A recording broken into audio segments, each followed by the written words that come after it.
Friends, কি খবৰ আপোনালোকৰ? খবৰ ভাল নহয় জানো? মোৰো খবৰ বহুত ভাল। আজি মনসা পূজাৰ কাৰণে আহিছোঁ কামাখ্যা মন্দিৰলৈ।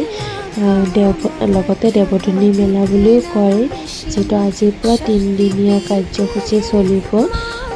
মই আজিয়ে বাৰু আহিলোঁ ছানডে বুলি।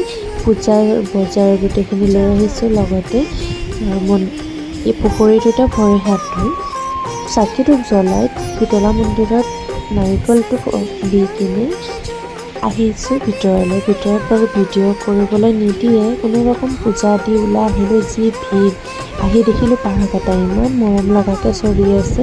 আৰু লগতে মন্দিৰটো চাওকচোন, ইমান ধুনীয়াকৈ সজাইছে।